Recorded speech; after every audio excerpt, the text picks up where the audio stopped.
بسم اللہ الرحمن الرحیم. السلام علیکم. آج ہم میمن نیوز کی طرف سے ایک منفرد پروگرام لے کر حاضر ہوئے ہیں. اس پروگرام کا بنیادی مقصد یہ ہے کہ وہ بچے جو گھروں میں بیٹھے ہوئے ہیں اور جسمانی یا ذہنی معذور ہے ان کو کس طرح ہینڈل کرنا ہے اور ان کے علاج کے لیے کیا کیا کاوش کی جا سکتی ہے اس کے بارے میں مختلف طبی ماہرین سے گفتگو اور پھر ریہیبلیٹیشن کے لیے تجاویز ہیں. اور نہ صرف تجاویز ہیں بلکہ مکمل طور پہ ہم گائیڈ لائنس پرووائڈ کریں گے تاکہ ان بچوں کے والدین ان گائیڈ لائنس پہ عمل کرتے ہوئے اپنے بچوں کی بہتری کے لیے کچھ کر سکے. اس سلسلے میں آج پہلے پروگرام میں ڈاکٹر رمن کمار کے ساتھ ہم بیٹھے ہیں. ڈاکٹر رمن کمار کا شمار پیٹس نیورولوجسٹ میں ہوتا ہے اور کراچی کے 3-4 ماہرین میں سے شمار ہوتا ہے. کراچی میں ٹوٹل 3-4 ہی پیٹس نیورولوجسٹ کے ماہرین ہیں اور ان میں سے ایک ماہر موجود ہے ڈاکٹر رمن کمار. السلام علیکم. وعلیکم السلام. وعلیکم السلام. ہم آپ کو اس پروگرام میں ویلکم کرتے ہیں اور اس بات کی امید رکھتے ہیں کہ ہم اپنے بچوں کو ان بچوں کو جو کہ مکمل طور پر اوور لک پوزیشن میں ہیں جن کے بارے میں سوسائٹی بھی کوئی ڈھنگ کا کام نہیں کر پا رہی تو سوسائٹی اویئرنیس بچوں کی ریہیب اور اس پہ ہم کام کرنا چاہتے ہیں. تو اس سلسلے میں سب سے پہلے آپ سے یہ سوال ہے کہ یہ جو اسپیشل بچے ہوتے ہیں ان کن بچوں کو اسپیشل بچے کہا جاتا ہے؟ بہت شکریہ شعیب صاحب. سب سے پہلے تو آپ لوگوں کا بہت شکریہ کہ مجھے اس بہت ہی امپورٹنٹ پلیٹ فارم میں مجھے آپ لوگوں نے دعوت دی کہ میں یہاں پہ ان بچوں کے بارے میں بات کر سکوں جن کے لیے بہت کم لوگ، جیسا کہ آپ نے کہا کہ ان کے لیے سپورٹ سسٹم ایک بہت کم ہو رہا ہے ہمارے پاکستان میں اسپیشلی. پھر ہم تو اس شہر کی بات کر رہے ہیں جہاں ایک بہت بڑا شہر ہے. بہت سارے شہر اور صوبے جیسے بلوچستان ہے اور دوسرے علاقے ہیں وہاں پہ ان بچوں کے لیے کوئی بھی ان کو دیکھنے والا نہیں ہے، ان کے پیچھے کوئی تنظیم وغیرہ. جس طرح آپ اتنا اچھا کام کر رہے ہیں اور اتنا مل کے ٹیم ورک کے تھرو ان کا وہ کر رہے ہیں تو یہ ایک بہت بڑی بات ہے. جہاں تک کہ اسپیشل بچے ہیں یہ ورڈ کافی چینج ہو چکا ہے. اسپیشل بچوں کا ہم انہیں اسپیشل بچے نہیں کہتے آج کل، ہم انہیں کہتے ہیں چلڈرن ود اسپیشل نیڈز. یہ وہ بچے ہیں جن کی ضروریات اسپیشل ہیں. پرسن ود ڈسیبلٹی بھی استعمال ہو رہا ہے. جی پرسن ود ڈسیبلٹیز ایک بنیادی وہ ہے ایک ٹرم جو کہ یوز کیا گیا ہے. اس میں بڑے بچے سب شامل ہیں. چلڈرن ود اسپیشل نیڈز اب یہ ایک ایسا ٹرم ہے کہ بچوں کو ضروریات رہتی ہیں. ہر بچے کو اس کی افزائش میں، نشو و نما میں پیرنٹس کی سپورٹ، اسکول کی سپورٹ، ٹیچرز، پیرنٹس، سوسائٹی، ہر ایک کا کنٹریبیوشن ہوتا ہے ایک بچے کو گرو کرنے میں، اس کی نشو و نما کرنے میں. جب یہ ان کی ضروریات ہم جیسے پیرنٹس ہیں، ہم ماں باپ اپنے بچوں کی ضروریات پوری کرتے ہیں. ہم انہیں فائنینشلی، انہیں تعلیم کے حوالے سے ساری ضروریات. جب یہ ضروریات اتنی اس قدر ہو جائیں کہ یہ مختلف طریقے سے ہوں، اسپیشل ہو جائیں کہ ایک نارمل طریقے سے ضروریات پوری نہ ہو سکیں، اس کو ہمیں اسپیشل طریقے سے پورا کرنا پڑے، تو ہم ایسے بچوں کو کہتے ہیں کہ یہ وہ بچے ہیں جن کی ضروریات اسپیشل ہیں. مطلب ایک نارمل بچے کو آپ فزیو تھراپی نہیں کراتے اس کو چلانے کے لیے، وہ خود ہی چلتا ہے. آپ اس کو انوائرمنٹ دیتے ہو. نارمل بچے کو آپ کتابیں دے دیتے ہو، آہستہ آہستہ وہ خود پڑھنے کے اس میں آ جاتا ہے. آپ ایک ماحول بناتے ہو اس کے لیے. لیکن وہ بچے جو ایک نارمل ماحول سے نہ سیکھ پائیں یا نشو و نما نہ کر پائیں، ان کی نشو و نما کے لیے آپ کو ضروریات کو جو ہے اسپیشل کرنا پڑے، تو ان بچوں کو ہم کہتے ہیں چلڈرن ود اسپیشل نیڈز. مثال کے طور پہ وہ بچے، سمپل مثال ہے کہ وہ بچے جو سن نہیں سکتے. اب ایک نارمل بچہ جو سن سکتا ہے اس کو بولنے میں کوئی مسئلے مسائل نہیں ہوں گے، وہ آوازیں سنتا رہے گا اور ایک دن بولنا شروع کر دے گا، سیکھتا رہے گا. جی جب وہ سنے گا آہستہ آہستہ وہ بولنے کے اس میں آ جائے گا. لیکن ایک بچہ جو سن نہیں سکتا اس کو ہیئرنگ ایڈ لگے گا. یہ اسپیشل نیڈ ہے، یہ وہ بچہ ہے جس کی نیڈ اسپیشل ہے، یہ اسپیشل بچہ نہیں ہے۔ اسپیشل بچے سے ہم کبھی کبھار ہم ان کو بالکل سوسائٹی سے ایک الگ کر دیتے ہیں۔ آج کل دنیا میں یہ جتنا بھی یہ سب ٹرینڈ چل رہا ہے کہ وہ بچے جن کی نیڈ اسپیشل ہے ہم ان کو سوسائٹی میں انکلوڈ کریں، ایکسکلوڈ نہ کریں، ہم کوئی بھی ایسا لفظ استعمال نہ کریں، ہم کوئی بھی ایسی ٹرمینالوجی استعمال نہ کریں جس سے یہ احساس ہو کہ یہ بچے مختلف ہیں۔ ہمیں ان کو ایکسکلوڈ نہیں کرنا، ہمیں ان کو سوشل انکلوژن میں لانا ہے، تو ہمیں ان کو سوسائٹی کا پارٹ بنانا ہے، اور ان سے ہم جتنا کچھ سوسائٹی میں کنٹریبیوشن لے سکتے ہیں ہمیں اس قابل بنانا ہے انہیں۔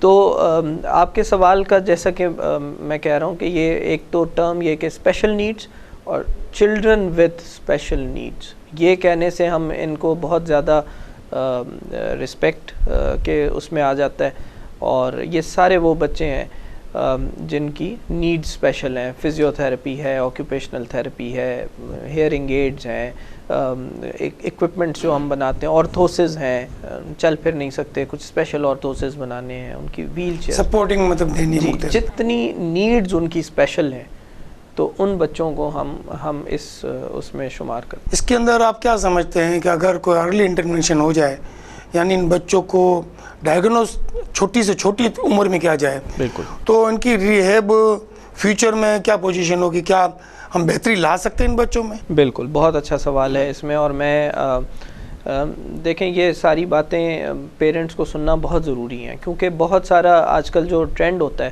اگر ایک بچہ وتھ اسپیشل نیڈز اگر کسی کلینک میں بخار کے لیے بھی چلا جاتا ہے تو ڈاکٹر اس کو کہتا ہے آپ اس پہ زیادہ خرچہ نہ کرو، اس کا کچھ نہیں ہو سکتا، تو یعنی کہ اس کا بخار کا علاج بھی اس کا حق نہیں ہے۔ تو چونکہ اس طرح کا ایک وہ کریٹ ہو چکا ہے، تو یہ چیز سمجھنا بڑی ضرورت ہے ریہیب کی امپورٹنس۔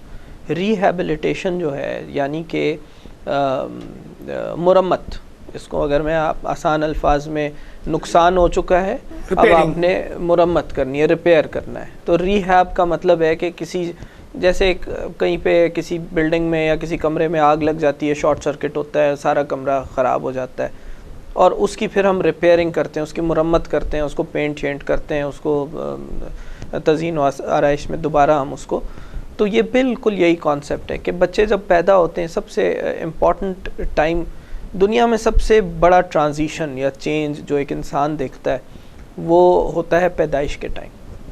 یہ ایک بہت میجر چینج ہوتا ہے، 9 مہینے وہ اپنی ماں کے پیٹ میں، اور جو ہے وہ سارے ماحول، اس ماحول سے نیوٹریشن لے رہا ہوتا ہے، ایک ڈپینڈنسی ہوتی ہے ماں کے فزیولوجی پہ، ماں کے انوائرمنٹ پہ، لیکن جب وہ پیدا ہوتا ہے تو یہ ایک بہت کرٹیکل پیریڈ ہوتا ہے۔ اس پیریڈ میں اگر اس بچے کو جو اس کی ریکوائرمنٹ ہے، جیسے کہ حرارت کا پراپر ہونا، پہلی جو رونے کا جو پہلا فرسٹ کرائی جس کو ہم کہتے ہیں، وہ یہ چیزیں اگر نہ ہوں تو یہ نقصان ہو جاتا ہے بچے کے دماغ پہ، آکسیجن کا مسئلہ آ جاتا ہے، آکسیجن نہیں ملتا، یا جو ہے کوئی اور برتھ ڈیفیکٹس ہو جاتے ہیں پیدائش کے ٹائم پہ۔ تو جتنے بھی نقصانات اس ٹرانزیشن میں ہوتے ہیں ان کی مرمت کو ہم ریہیب کا نام دیتے ہیں، کہ ہم ریہیبلیٹیشن۔ سائنس نے بہت ترقی کر لی ہے۔ سائنس پہلے یہ کہا جاتا تھا کہ 2 سال تک بچے کا دماغ بڑا ہوتا ہے، 2 سال 3 سال تک وہ اس کے دماغ کی گروتھ ہوتی ہے، اس کے بعد نہیں ہوتی۔ یہ بات آج بھی صحیح ہے کہ اس کے سائز میں وہ میکسیمم تو 2-3 سال میں آ جاتا ہے، لیکن اس کے جو فنکشن ہوتے ہیں، اس کے کام کرنے کا جو طریقہ ہوتا ہے دماغ کا، ایک بہت امپورٹنٹ تھیوری ہے، تھیوری آف پلاسٹیسٹی۔ پلاسٹیسٹی کیا ہے کہ ایک سائنسدانوں نے یہ دماغ کے بارے میں، یہ نیورو سائنٹسٹ جو ہیں انہوں نے یہ دریافت کیا ہے کہ ہم سب کے دماغ 7-8 سال تک بالکل پلاسٹک کی مانند ہوتے ہیں، کہ آپ پلاسٹک کو کھینچیں گے تو وہ کھنچ جائے گا، جو بھی شیپ دیں گے آپ اس کو وہ کھنچ جائے گا۔ 7-8 سال کے بعد جو ہے وہ کیا ہو جاتا ہے، الاسٹک ہو جاتا ہے۔ پلاسٹک کا الٹا ہوتا ہے الاسٹک، جب آپ کھینچو گے اس کو واپس چھوڑو گے تو وہ واپس جو ہے الاسٹک کی طرح واپس آ جائے گا۔ تو چھوٹے بچے کا ذہن جو ہے وہ پلاسٹک کی مانند ہوتا ہے، اس کو ریہیب کے ذریعے، اس کو سگنلز دے کے فزیو تھراپی کے ذریعے، اس کو اسپیچ تھراپی کے ذریعے، آکیوپیشنل تھراپی کے ذریعے ہم اس کے ذہن کو بدل سکتے ہیں، اس میں ہم امپروومنٹس لا سکتے ہیں. تو یہ بہت امپورٹنٹ ہے ارلی انٹرونشن. شعیب صاحب، یہ اگر آپ دیکھیں ہمارا نظام اگر دیکھیں تو جو ہماری انٹرونشن میں جب ہم پیسہ خرچ کرتے ہیں، اگر آپ دیکھیں کسی بھی اسکول میں بچہ جیسا بڑا ہوتا جاتا ہے اس کی اسکول کی اخراجات، اس کی فیس نیڈس بڑھ جاتی ہے، اس کی فیس، اخراجات، اس کی تعلیم کے اخراجات بڑھ جاتے ہیں. مطلب اگر آپ ایک میڈیکل کالج کے اسٹوڈنٹ کو یا انجینئرنگ کے اسٹوڈنٹ کو دیکھیں تو ایک بہت بڑی اماؤنٹ پے کر رہا ہوتا ہے. اور اگر آپ ایک دیکھیں کہ پلے گروپ میں آپ بچے کو بڑا چھوٹے سے اماؤنٹ میں دے کے آپ بچے کو پلے گروپ میں، اب اگر دماغی صورتحال دیکھی جائے تو سب سے امپورٹنٹ انویسٹمنٹ اور سب سے زیادہ انویسٹمنٹ آپ کو تب کرنی چاہیے جب بچہ چھوٹا ہے، چھوٹی عمر میں. پلے گروپ میں. پلے گروپ مہنگا ہونا چاہیے، انجینئرنگ سستی ہونی چاہیے، میڈیکل کالجز سستے ہونے چاہیے، کیونکہ پلے گروپ وہ والا ایریا ہے جہاں پہ بچے کے دماغ کو بہت ہی جو ہے احتیاط سے اور بہت ہی طریقے سے اس کو لے کے ارلی انٹرونشن میں جو ایکسپیرینسز آپ وہاں دیں گے وہ اس کی وائرنگ میں، فائنل وائرنگ جو ہوتی ہے نا وہاں سے سٹارٹ ہوتی ہے. ہم انفارچونیٹلی منیمم خرچہ وہاں پہ کرتے ہیں اور اپنے بچوں پہ میکسیمم خرچہ وہاں پہ کرتے ہیں جب ان کے دماغ مکمل پک چکے ہوتے ہیں، ان کو اس کی نیڈ نہیں ہوتی. ڈاکٹر صاحب جیسا کہ بتا رہے ہیں کہ چھوٹی عمر میں اگر بچوں کو چیک اپ کر لیا جائے تو اس میں بہت سے مسائل کا حل نکل آ سکتا ہے اور بچے کو ہم لوگ بہتر تربیت دے سکتے ہیں. اور یہ جو ڈسیبلٹی کے مسائل ہیں، جن کی اسپیشل نیڈ ہے، اس کو اس وقت اگر ہم کنٹرول کر لیں اور شروع کے دنوں میں ان کی مسائل کو حل کر لیں تو ہم ان بچوں کو ایک بہتر زندگی دے سکتے ہیں. اور اگر ہم نے اس وقت ان کو اوور لک کر لیا تو یہ بچے آگے جا کر مستقبل میں نہ صرف ماں باپ کے لیے تکلیف دہ ہوتے ہیں بلکہ وہ خود بھی اپنی زندگی تکلیف میں گزار رہے ہوتے ہیں. اس سلسلے میں جو سب سے اہم ہے وہ ہے بچوں کا ارلی انٹرونشن ہونا. اس سلسلے میں بڑی ڈسکس ہو رہی ہے، آج کل سائنٹسٹ بھی بڑی ڈسکس کر رہے ہیں اور پاکستان میں تو بدقسمتی سے کئی معاملات تو شروع ہی نہیں ہو پا رہے، تو انتہا پہ کہاں پہنچیں گے. لیکن انٹرنیشنل لیول پر بچوں کو، چھوٹے بچوں کو خاص طور پہ چیک اپ کے کئی طریقے اختیار کیے گئے ہیں. ہمارے ادارہ بچوں کو عموماً کوئی چیز چیک نہیں ہوتی، بچہ صحت مند پیدا ہوا ہے اس کو کافی سمجھتے ہوئے آگے نکل جاتے ہیں اور کچھ مہینوں بعد پتہ چلتا ہے کہ بچہ سن نہیں پا رہا یا بچہ بول نہیں پا رہا یا بچے کے جسم میں ہارمونز پورے نہیں ہیں. اس سلسلے میں ڈاکٹر صاحب میں آپ سے یہ سوال کروں گا کہ یہ جو معاملات ہوتے ہیں ارلی چیک اپ کا، یعنی کہ بچپن میں ہی پیدائش کے وقت بچوں کو چیک کرنے، اس سلسلے میں آپ کیا کہیں گے؟ یہ بہت ضروری ہے. یہ دیکھیں اب جتنے بھی آپ دیکھیں گے اب یہ ٹرینڈ شروع ہو چکا ہے. جیسا کہ میں نے آپ کو بتایا کہ پیدائش کا جو ٹائم ہوتا ہے نا وہ سب سے امپورٹنٹ ٹائم ہوتا ہے.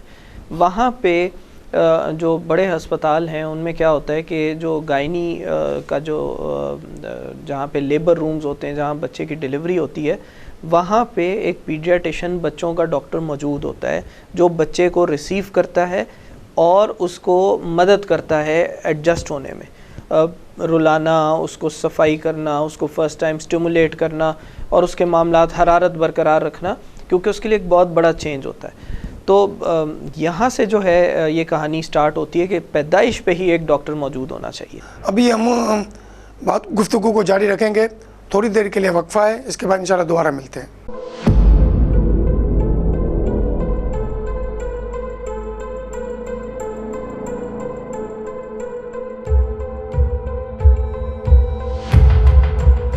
Welcome back. ہم لوگ ڈاکٹر صاحب سے بات کر رہے تھے کہ بچوں کو جب پیدائش کے وقت اگر ان کا کوئی چیک اپ ہو، کوئی اسکریننگ ہو، تاکہ آگے جا کے جو مسائل ملنے والے ہیں وہ پہلے سے ہی ان کو دریافت کر کے ان کی ٹریٹمنٹ شروع کر دی جائے. تو اس سلسلے میں ڈاکٹر صاحب سے کہوں گا اپنی بات کنٹینیو کریں. تو جیسا کہ میں آپ کو بتا رہا تھا کہ پیدائش کے ٹائم ہی پیڈیاٹیشین جو بچوں کے ڈاکٹر ہوتے ہیں وہ موجود ہونے چاہیے. اور وہی والی بات ہے کہ بہت سارے ہسپتالوں میں یہ سہولت میسر نہیں ہوتی ہے.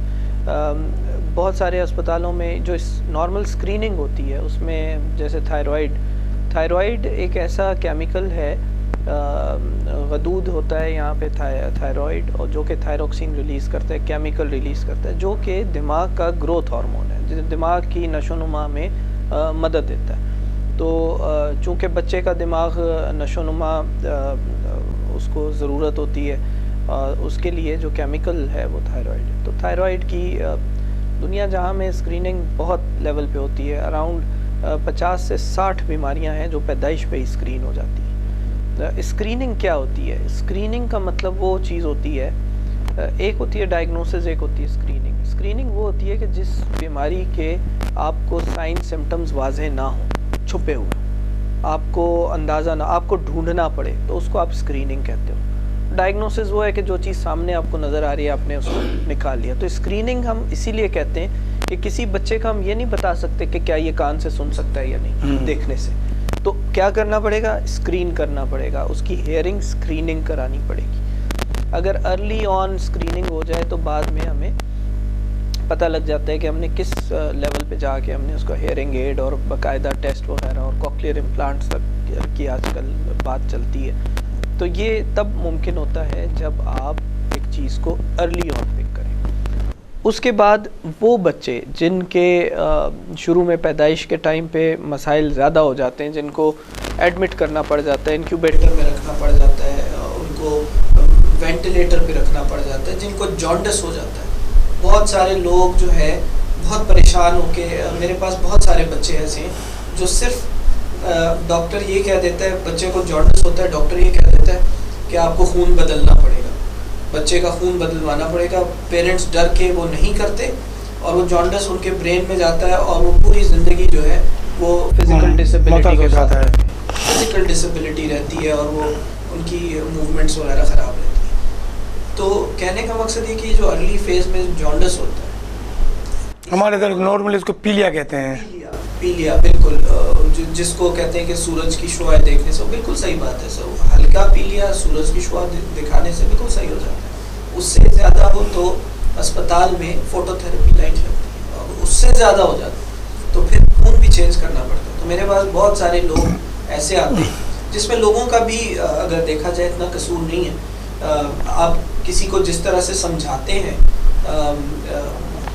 لوگ اسی طرح ریئیکٹ کرتے ہیں۔ تو اگر ان کو بہت ہی خوفناک طریقے سے سمجھا جائے گا، آپ کے بچے کا پورا خون چینج ہو جائے گا، تو وہ ظاہر بات ہے وہ بھاگ جاتے ہیں وہاں سے، کہتے ہیں نہیں ہم نہیں کریں گے، اور بچے کو نقصان ہو جاتا ہے۔ تو یہ والی جو چیز ہے، پیدائش میں اگر کوئی ڈیمیج ہوا ہے، کوئی نقصان ہوا ہے، کوئی، ان کو ہر 3 مہینے میں ان کو ریگولر، کیونکہ جو ڈیولپمنٹ مائل سٹونز ہوتے ہیں، گردن ٹھہرانا، بیٹھنا، جو ہے وہ گھٹنوں چلنا، کھڑے ہونا، یہ سب بچے کی عمر میں 3 مہینے کے گیپ سے ہم چیزیں دیکھ رہے ہوتے ہیں کہ کیا وہ پوری کر رہے ہیں یا نہیں کر رہے۔ تو جن بچوں کی پیدائش میں مسئلے مسائل ہوئے ہوں، جن کو مشکلات کا سامنا ہوا ہو، ان ہسپتال کی ضرورت پڑی ہو، ان کو 3 مہینے میں ڈاکٹر کے پاس چیک اپ کرانا بہت ضروری ہے۔ سر کا سائز بہت چھوٹی سی بات ہے کہ میجرنگ ٹیپ لے کے وہ سر کا سائز میجر کیا جاتا ہے۔ جب بھی آپ ویکسین حفاظتی ٹیکے لگواتے ہیں تو اس دوران یہ سر کا سائز ناپا جاتا ہے۔ بہت سارے بچے جو ہے وہ ایسے پک ہوتے ہیں کہ ویکسین لگوانے گئے، سر کا سائز دیکھا تو جتنا ہونا چاہیے اس سے کم ہے، تو پتہ لگا کہ جی ڈاکٹر کے پاس مزید آگے بھیج دیا کہ اس کے سر کا سائز چھوٹا ہے۔ پھر بعد میں اسکین ہوا، چیزیں ہوئی، پتہ لگی کہ ہم نے جلدی ایک چیز پکڑ لی۔ اس کے اندر کیا یہ نہیں ہو سکتا کہ سر کا سائز تو بہت آسان سی چیز ہے، اور اگر ہم اس کو پبلک اویئرنیس کر دیں، ہم اس سلسلے میں، جو ہمارا آج پہلا پروگرام ہے، ہم اس سلسلے میں چاہ رہے ہیں کہ ان فیوچر والدین کے لیے، خاص طور پر والدہ کے لیے، ریگولر سیشن ایسے کیے جائیں جن میں اپنے بچے کی صحت سے متعلق مائل اسٹونز کو نوٹ کرتی جائے۔ اس وقت انٹرنیشنلی مائل اسٹون کے سلسلے میں تو بہت سے سافٹ ویئر بھی آ گئے ہیں، اور ہم لوگوں نے بھی، ورلڈ میمور آرگنائزیشن نے بھی اس سلسلے میں مائل اسٹونز کے حوالے سے کتابیں اردو میں بنا لی ہے، جو کہ ہوپ فلی اگلے ماہ تک شائع ہو جائے گی۔ لیکن کیا اس کے لیے ہم لوگوں کو کیا کرنا چاہیے؟ ایسا کیا کام ہم کریں کہ والدین خود انوالو ہو کر اپنے بچوں کے مائل اسٹون کو چیک کرتی رہیں، ڈیولپمنٹ کیا ہو رہی ہے؟ وہ بجائے اس کے بعد ہمارے ادھر زیادہ تر ٹیکے جو لگتے ہیں نا، وہ گورنمنٹ لیول پر اداروں میں لگائے جاتے ہیں، اور یہ حال ہوتا ہے کہ ٹیکے لگا کے کھٹاکھٹ ایک کو دوسرا, دوسرے کے بعد تیسرا, تیسرے کے بعد چوتھا, کو چیک نہیں کرتے. نارملی ہم نے جو دیکھا ہے کہ ٹیکے لگاتے وقت جو اس کے پیرامیٹرز ہیں وہ کوئی فالو نہیں ہو رہا ہے ہمارے ادھر. تو کیوں نہ ہم ایسا کام کریں کہ والدہ کو تربیت کریں اور پروگرام کے ذریعے والدہ کی تربیت کریں. اس سلسلے میں اگر آپ کچھ گائیڈ لائنس دیں. سب سے امپورٹنٹ چیز یہ ہے کہ ہم پیرنٹس کو ایٹ لیسٹ اتنا قائل کر لیں کہ ان کے بچوں میں بہتری آ سکتی ہے. اگر ان کے بچوں کی نیڈ اسپیشل ہیں, ان کے معاملات مختلف ہیں, تو ان بچوں میں بہتری آ سکتی ہے. پہلا اسٹیپ یہ ہے. جب ہم کسی کو یہ چیز آ جاتی ہے نا کہ ہاں ہمارا بچہ بہتر ہو سکتا ہے, تو پھر وہ پیرنٹس نکلتے ہیں اور وہ راستے ڈھونڈتے ہیں, وہ آپ تک بھی پہنچتے ہیں, ہم تک بھی پہنچتے ہیں, وہ جگہ جگہ جا کے 90% جو ہمارے پاس بچے بڑی عمر میں آتے ہیں, ہم ان سے یہ سوال کرتے ہیں کہ آپ ابھی کیوں آئے ہمارے پاس, 8 سال ہو گئے, 7 سال ہو گئے. تو ان کا جواب یہی ہوتا ہے کہ جی ہمیں تو کسی نے بتایا نہیں, اور ہمیں ڈاکٹر نے یہ بتایا تھا اس بچے کا کچھ نہیں ہو سکتا, یا وقت کے ساتھ صحیح ہو جائے. تو ایسا نہیں, وقت پہ چیزوں کو نہیں چھوڑ سکتے. کہنے کا مقصد یہ ہے کہ پہلی اویئرنیس ہماری یہ ہوگی, سب سے پہلی چیز کہ ہم پیرنٹس کو اتنا اویئر کر دیں کہ جی اگر آپ کے بچوں کی نیڈ اسپیشل ہیں تو ان میں بہتری آ سکتی ہے, وہ فنکشنالٹی امپروو ہو سکتی ہے, وہ بہتر ہو سکتے ہیں اگر ان کو جلدی پک کیا جائے. اب اگر یہ بات سمجھ آ جائے تو پیرنٹس اس کے بعد وہ ہمارے پاس آ کے ہم سے پوچھیں گے کہ جی ہم مائل سٹونز کیسے چیک کریں, کیا کریں. جس طرح کی آپ بات کر رہے ہیں, جیسے کہ ایک سمپل ہے ہیڈ کا سائز چیک کرنا.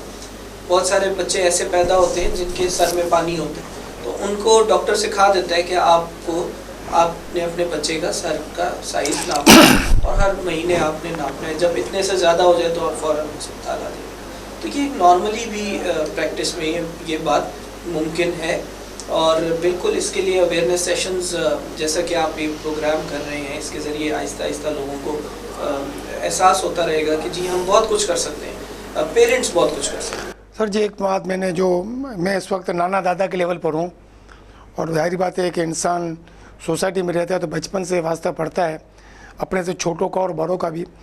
مجھے یاد نہیں پڑتا کہ ہم لوگ کسی ڈاکٹر کے پاس بیٹھے ہوئے ہوں, کیوں میں لگے ہوئے ہوں, اور کسی ڈاکٹر نے کسی بچے کا سر ناپا ہو.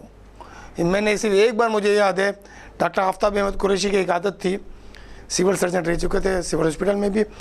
ان کی ایک عادت میں نے عموماً دیکھا تھا کہ وہ جب بھی بچے آتے تھے وہ بچے کا ہاتھ, چھوٹے بچے کا ہاتھ اونچا کرتے تھے اور دیکھتے تھے کہ سر پہ فولڈ ہوتا ہے کہ نہیں ہوتا. جیسے کہ بڑے بچوں کا سر پہ ہاتھ فولڈ ہو جاتا ہے, اس کے حساب سے پتہ نہیں کوئی ان کا ٹریٹمنٹ تھا, وہ لازماً یہ بات چیک کرتے تھے. وہ وہی ڈاکٹر تھا جہاں میں نے کچھ ایسی چیز دیکھی. باقی میں نے تو آج تک پیڈ اسپیشلسٹ کی بات نہیں کر رہا, میں بات کر رہا ہوں MBBS ڈاکٹرز کی جو ان چیزوں بچوں کو دیکھتے ہیں. مجھے نہیں لگتا کہ آج تک کسی ڈاکٹر نے گائیڈ لائن دی ہو کہ آپ کو کیا کرنا چاہیے. میں یہ سمجھتا ہوں کہ معاشرے میں اویئرنیس کی ضرورت ہے. آج کی جو مائیں ہیں موسٹلی انٹرمیڈیٹ, کم سے کم میٹرک تو ہیں ہی ہیں, ٹھیک ہے نا. ایک زمانہ تھا کہ مائیں پڑھی لکھی نہیں تھی, شعور نہیں تھا تو وہ سمجھ نہیں پا رہی تھی. آج کی مائیں باشعور ہے. اور ایک چھوٹی سی بدقسمتی یہ آ گئی ہے کہ فیملی سسٹم ہمارا ڈیمیج ہو گیا ہے. پہلے مجھے ایک ساتھی کی بڑا اچھا جملہ یاد ہے, ہمارے رشتہ دار ہے اقبال بھائی, انہوں نے مجھے راستے میں کہا کہ پہلے زمانے میں جب ہم راشن لینے جاتے تھے تو دوائیں شامل نہیں ہوتی تھی, آج کل دوائیں بھی راشن کا پارٹ بن گئی ہے. وہ بات بالکل جائز ہے. پہلے دادی اماں, نانی اماں, بیٹی ہوتی تھی پیٹ میں درد ہے, فلاں کچن میں جا, زیرہ لے لے, یہ مکس کر لے, ہلدی لے لے, ایسی چیزوں کا معاملہ تھا. اب چونکہ یہ بزرگ موجود نہیں ہے یا باوجود موجود نہیں ہے, تو اس کا علاج کیا ہے؟ اس کا علاج یہ کہ مائیں خود سیکھیں اور ان معاملات کو حل کریں. اللہ تعالیٰ نے ایک واضح الفاظ میں قرآن شریف میں کہا ہے کہ دنیا میں کوئی بیماری ایسی نہیں ہے جس کا علاج اس بیماری کا آنے سے پہلے نہ آ گیا ہو. اس کا مطلب یہ ہوا کہ وہ علاج اللہ تعالیٰ نے زمین کی چیزوں میں رکھا ہے, خوراک میں رکھا ہے, پھل میں رکھا ہے, فروٹ میں رکھا ہے, ان تمام چیزوں میں رکھا ہوا ہے. لیکن ہماری بدقسمتی سے ہماری ساری توجہ, سارا لوڈ ہمیں ڈاکٹر کے اوپر ڈال دیا ہے, جو کہ کیمیکل سائنس پہ زیادہ تر کام کرتے ہیں اور وہ اسی پہ کام کرتے ہیں. ان کا ایک فوکس ہے ہم اپنی خوراک کو صحیح کریں, ہم اپنے نظام کو صحیح کریں, ہم ایک دوسرے کو سمجھائیں. اس وقت مسئلہ یہ ہے کہ کوئی اسپیشل بچہ نظر آتا ہے تو ماں باپ اس کو عموماً چھپاتے ہیں. جبکہ اسپیشل بچہ سوسائٹی کی بنیادی ذمہ داری ہے کہ اسپیشل بچوں پہ کام کریں. اگر کوئی اسپیشل بچہ نظر آتا ہے تو اس کو نظر انداز نہ کرے بلکہ اس پہ کام کرے. میں اور ہماری پوری ٹیم نے باقاعدہ 2 سال سے ہم اس بات پہ کام کر رہے ہیں کہ کوئی بچہ اگر ہمیں خاندان میں دعوتوں میں نظر آتا ہے تو اس کا فالو کرتے ہیں. اور کئی بار ایسا ہوا ہے کہ ہم نے پیرنٹ کے پاس پہنچ کر ان کو بات کی تو پہلے تو پیرنٹ بڑے سخت غصہ ہو گئے. پھر ظاہری بات دعوت میں بیٹھے ہیں تو زیادہ شور بھی نہیں ہو سکتا, لیکن دعوت کا ایک فائدہ یہ ہوتا ہے کہ کچھ ایسے لوگ مل جاتے ہیں جو کامن فرینڈ ہوتے ہیں. ہم ان کے پاس جا کے بات کرتے ہیں, ان کو سمجھاتے ہیں. اور موسٹلی پیرنٹس میں باپ جذباتی کم ہوتے ہیں, وہ بات کو جلدی سمجھ جاتے ہیں اور بات کو ہماری پک کر کے پھر فالو اپ کرتے ہیں. اور ہم ان بچوں کو ڈاکٹر رمن کے پاس ہی بھیجتے ہیں. مائیں بہت ایموشنل ہوتی ہے, وہ جلدی جذباتی طور پر اس کو ایکسیپٹ نہیں کرتی اور اس وجہ سے معاملے کو سمجھ نہیں پاتی جذبات کی وجہ سے. تو میری گزارش ہے ماؤں سے, والدین سے, سوسائٹی کے لوگوں سے کہ یہ جو معاملات ہیں, اگر آپ کسی بچے کو دیکھتے ہیں کہ وہ اسپیشل ہے, عذرائے کرم ان کو یہ گائیڈ لائن ضرور دیں کہ وہ بچے کو سائیکولوجسٹ اور نیورولوجسٹ کے پاس لے جائیں. MBBS ڈاکٹر سے بھی گزارش ہے کہ اگر دیکھیں کہ بچے کا مسئلہ کنٹرول میں نہیں آ رہا تو اس کو فوری طور پہ نیورولوجسٹ کی طرف یا کم سے کم پیٹس کے ڈاکٹر کی طرف, بچوں کے ڈاکٹر کی طرف بھیج دیں, تاکہ وہ بچہ جو مستقبل میں ہمارے لیے ایک بوجھ بن سکتا ہے اس کو ہم سوسائٹی کا ایک کارآمد حصہ بنا دیں. ڈاکٹر صاحب, اس سلسلے میں ہم مزید گفتگو جاری رکھیں گے اور میں امید کرتا ہوں کہ ہم لوگ سوسائٹی میں کچھ بہتر رول پلے کر سکتے ہیں اور انشاءاللہ کریں گے.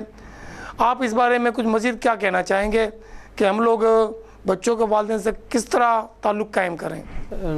شعیب صاحب, سب سے امپورٹنٹ چیز جو آپ نے اتنی امپورٹنٹ باتیں کی, اس میں ایک چیز, ہم سب کی زندگی کا مقصد یہ ہونا چاہیے کہ معاشرے سے یہ جو ٹرم ہے کہ آپ کے بچے کا کچھ نہیں ہو سکتا, اس کو ختم کرنا ہے.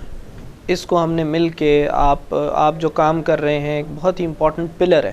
جب بھی ہم بچوں کی ود اسپیشل نیڈز, جن کی ضروریات مختلف ہوتی ہیں, ان کے حوالے سے ایک میڈیکل ظاہر بات ہے ایک امپورٹنٹ اسپیکٹ ہے, لیکن جو ویلفیئر ہے اور جو سپورٹنگ رول آپ پلے کرتے ہیں وہ اس کے بغیر تو نہ میڈیکل کچھ کر سکتا ہے, ہم کچھ نہیں کر سکتے. تو آپ کا ایک بہت امپورٹنٹ اس میں رول ہے. ہم سب نے مل کے, ہم نے اس معاشرے سے یہ ایک کانسیپٹ جو ہے نا کہ اس بچے کا کچھ نہیں ہو سکتا, یہ ختم کرنا ہے.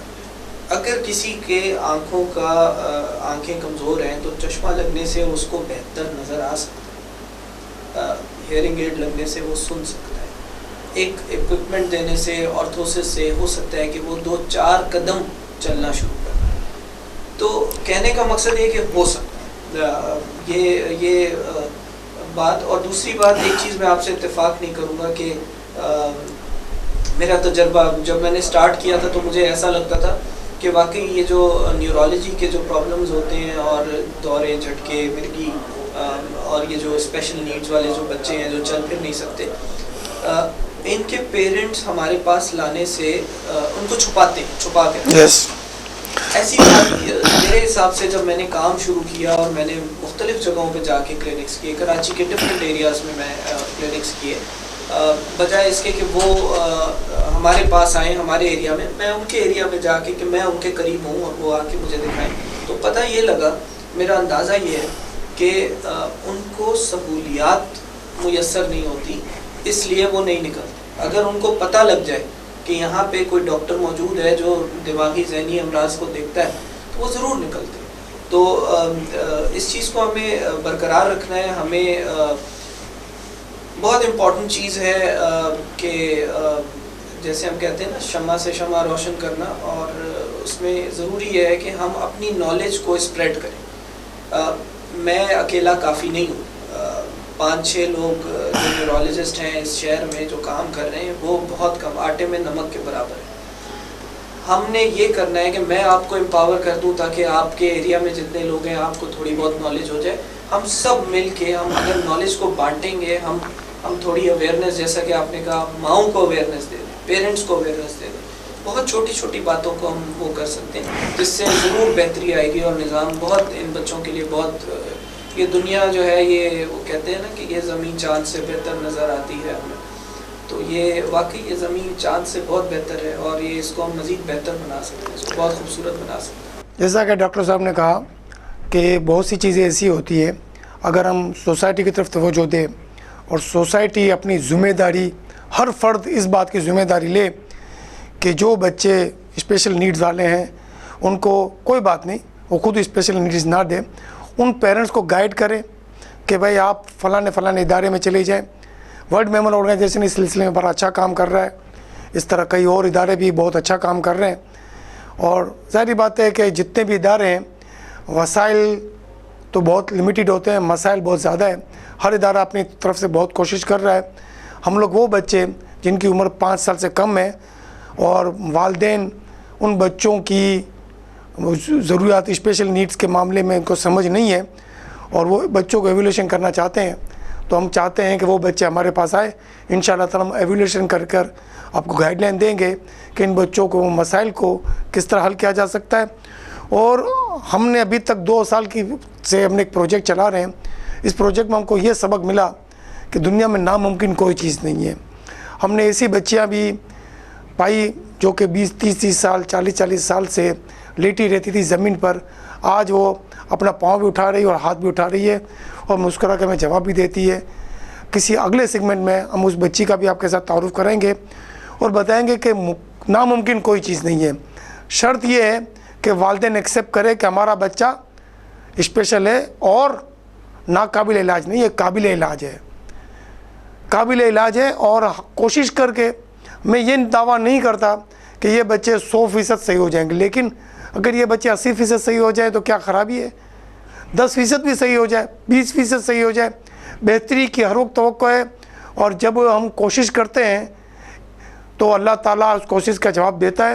اور میں نے ہمیشہ دیکھا ہے کہ جب ہم اچھی نیت کے ساتھ کوئی اچھا کام کرتے ہیں تو اللہ تعالیٰ اس کا صلہ بھی اسی طرف سے دیتا ہے. حل جزاء الاحسان الا الاحسان اور لیس الانسان الا ما سعی، 2 آیات ہیں جو ان دونوں تمام معاملات کو وضاحت کرتی ہے. میں بہت شکر گزار ہوں میمن نیوز کا کہ ہم لوگوں کو ایک پروگرام کرنے کی لیے ہمارے ساتھ تعاون کیا، اور ہم امید رکھتے ہیں کہ آئندہ ہم ہر ہفتے ایک پروگرام لے آئیں گے اور یہ سارے کا سارا اسپیشل بچوں سے متعلق ہوگا. اگر آپ کے کوئی سوالات ہیں تو آپ ان سوالات کو بھیج سکتے ہیں. ہم اگلی سیگمنٹ میں کوشش کریں گے کہ ان سوالات کو مد نظر رکھتے ہوئے پروگرام کو ترتیب دی جائے. جزاک اللہ الخیر والسلام.